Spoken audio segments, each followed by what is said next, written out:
Google AI data centre hub ಕರ್ನಾಟಕದ ಕೈ ತಪ್ಪಿದ್ದು ಹೇಗೆ?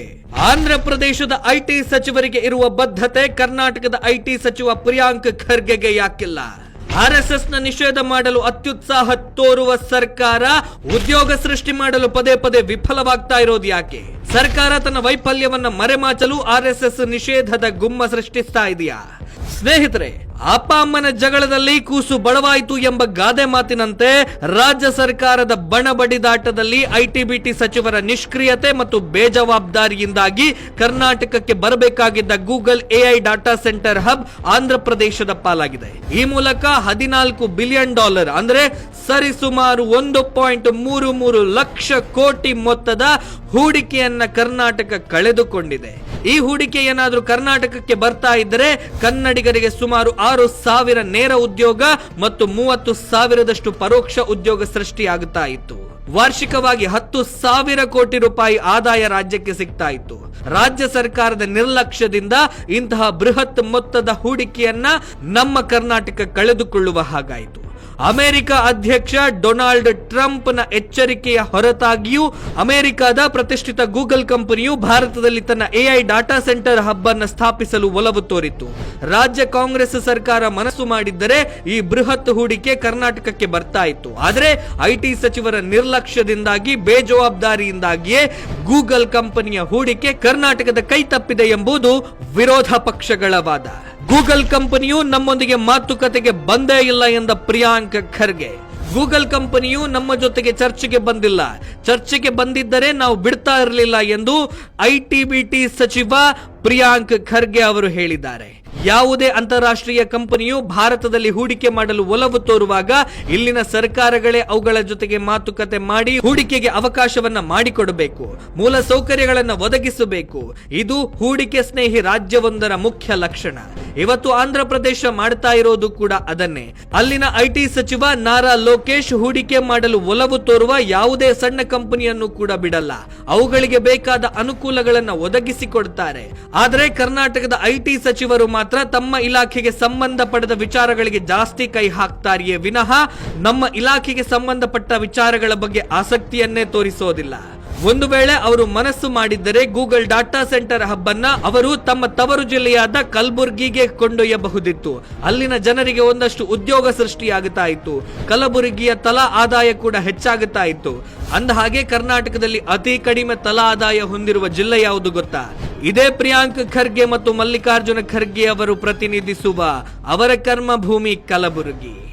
ಆರ್ಎಸ್ಎಸ್ ನಿಷೇಧ ಮಾಡಲು ಅತ್ಯುತ್ಸಾಹ ತೋರುವ ಸರ್ಕಾರ ಹೂಡಿಕೆ ಆಕರ್ಷಿಸಲು ಪದೇ ಪದೇ ವಿಫಲ ಆಗ್ತಾ ಇರೋದು ಯಾಕೆ?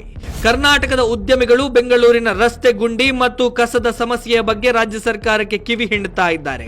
ಬಯೋಕಾನ್ ಮುಖ್ಯಸ್ಥೆಯಾಗಿರುವ ಉದ್ಯಮಿ ಕಿರಣ್ ಮಜಂದೂರ್ ಶಾ ಬೆಂಗಳೂರಿನ ರಸ್ತೆಗಳು ಮತ್ತು ಕಸದ ಸಮಸ್ಯೆಯ ಬಗ್ಗೆ ವಿದೇಶಿ ಉದ್ಯಮಿಯೊಬ್ಬರ ಹೇಳಿಕೆಯನ್ನು ಉಲ್ಲೇಖಿಸಿ ಎಕ್ಸ್ ನಲ್ಲಿ ಪೋಸ್ಟ್ ಮಾಡಿದರು. ಈ ಸಮಸ್ಯೆಯನ್ನು ಸರಿಪಡಿಸಬೇಕಾದ ಸರ್ಕಾರದ ಸಚಿವರುಗಳು ಇವತ್ತು ಸಮಸ್ಯೆಯನ್ನ ಹೇಳಿದ ಉದ್ಯಮಿಯ ವಿರುದ್ಧವೇ ಹರಿಹಾಯ್ತಾ ಇದ್ದಾರೆ. ಕಾಲಕಾಲಕ್ಕೆ ಸಮಯಕ್ಕೆ ಸರಿಯಾಗಿ ತೆರಿಗೆ ಕಟ್ಟುವ ಕಂಪನಿಗಳ ಮುಖ್ಯಸ್ಥರು ರಸ್ತೆ ಸರಿ ಮಾಡಬೇಕು ಎಂದು ಹೇಳುವ ಹಾಗಿಲ್ಲವೇ? ಉದ್ಯಮಿಗಳು ಕೈಗಾರಿಕೆಗಳೇ ರಸ್ತೆ ಗುಂಡಿ ಮುಚ್ಚಬೇಕು ಎಂದರೆ ಸರ್ಕಾರ ಯಾಕೆ ಬೇಕು? ಸಚಿವರು ಯಾಕೆ ಬೇಕು? ಸ್ಥಳೀಯ ಆಡಳಿತ ಯಾಕಿರಬೇಕು ಎನ್ನುವ ಪ್ರಶ್ನೆ ಜನಸಾಮಾನ್ಯರದ್ದು.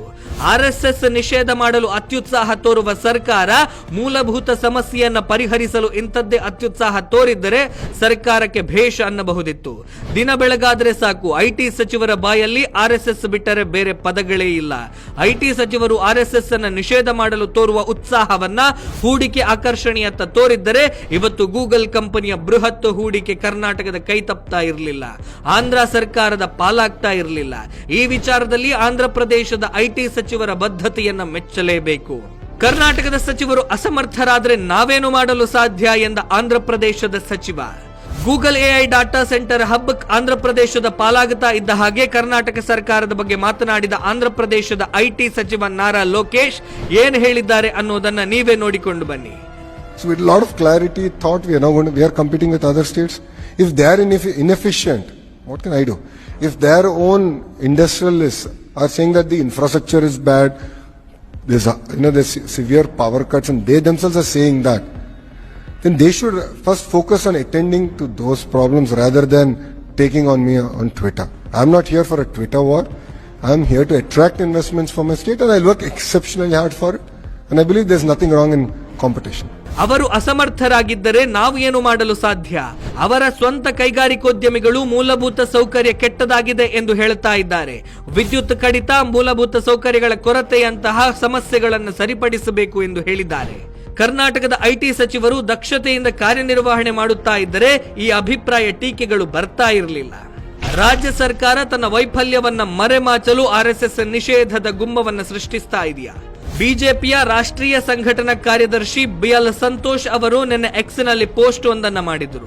ರಾಜ್ಯ ಸರ್ಕಾರ ತಮ್ಮ ದುರಾಡಳಿತವನ್ನ ಮರೆಮಾಚಲು ಹಲವಾರು ನಾಟಕಗಳನ್ನು ಆಡ್ತಾ ಇದೆ ಅಂತ. ಅದರಲ್ಲಿ ಆರ್ಎಸ್ಎಸ್ ನಿಷೇಧ ಕೂಡ ಒಂದಾಗಿತ್ತು. ಹೌದು, ಕಾಂಗ್ರೆಸ್ ಪಕ್ಷ ಅಧಿಕಾರಕ್ಕೆ ಬಂದಾಗಿನಿಂದ ಅಭಿವೃದ್ಧಿಗೆ ಗ್ರಹಣ ಹಿಡಿದಿದೆ. ರಸ್ತೆಗಳಲ್ಲಿ ಡಾಂಬಾರಿನ ಬದಲು ಗುಂಡಿಗಳೇ ಹೆಚ್ಚಾಗಿದೆ. ಅಭಿವೃದ್ಧಿ ಕಾರ್ಯಕ್ಕೂ ದುಡ್ಡಿಲ್ಲದ ಪರಿಸ್ಥಿತಿ ನಿರ್ಮಾಣವಾಗಿದೆ. ಉದ್ಯಮಿಗಳು ಬೆಂಗಳೂರು ಬಿಟ್ಟು ಹೋಗ್ತೀವಿ ಅಂತ ಇದ್ದಾರೆ. ಸಂಬಳ ಸರಿಯಾಗಿ ಸಿಗ್ತಾ ಇಲ್ಲ ಎಂದು ನೌಕರರು ಆತ್ಮಹತ್ಯೆ ಮಾಡಿಕೊಳ್ತಾ ಇದ್ದಾರೆ. ಈ ಎಲ್ಲ ದುರಾಡಳಿತವನ್ನ ಮರೆಮಾಚಲು, ಜನತೆಯ ಮನಸ್ಸನ್ನ ಡೈವರ್ಟ್ ಮಾಡಲು ಪ್ರಸ್ತುತ ಸಿಕ್ಕ ಅಸ್ತ್ರವೇ ಆರ್ಎಸ್ಎಸ್ ನಿಷೇಧ. ಇದನ್ನ ಹೇಳ್ತಾ ಕಾಲಹರಣ ಮಾಡಿಕೊಂಡರೆ ಒಂದು ವರ್ಗ ಸಂತೋಷಗೊಳ್ಳುತ್ತದೆ, ಮತ ಬ್ಯಾಂಕ್ ಕೂಡ ಗಟ್ಟಿಯಾಗುತ್ತದೆ, ಇನ್ನೊಂದು ವರ್ಗ ವಿರೋಧವನ್ನ ಮಾಡುತ್ತದೆ. ಹೀಗೆ ಒಂದಷ್ಟು ದಿನ ತಮ್ಮ ದುರಾಡಳಿತವು ಮರೆಮಾಚಲ್ಪಡುತ್ತದೆ ಎನ್ನುವುದು ರಾಜ್ಯ ಸರ್ಕಾರಕ್ಕೆ ಚೆನ್ನಾಗಿಯೇ ತಿಳಿದಿದೆ. ಸ್ನೇಹಿತರೆ, ಇದಿಷ್ಟು ವಿಷಯ. ಮುಂದೆ ಮತ್ತೊಂದು ವಿಷಯದ ಜೊತೆಗೆ ನಿಮ್ಮ ಮುಂದೆ ಬರ್ತೇನೆ. ಅಲ್ಲಿಯವರೆಗೆ ನಮಸ್ಕಾರ.